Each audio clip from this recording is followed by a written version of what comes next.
अरे फारा जीन जिंदगी तो ऐसा फटी पड़ी बा। तो का किचिर किचिर करत है यार। अरे सरवा का तो से किचिर किचिर करी।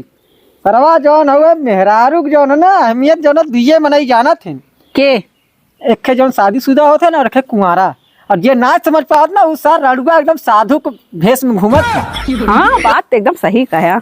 हमारा मन कहत रहा जनो साधु बन जाए लेकिन पता न कहाँ से बाबू हमार ना एक भैंस लिया हमरा गटाई में बांध दे।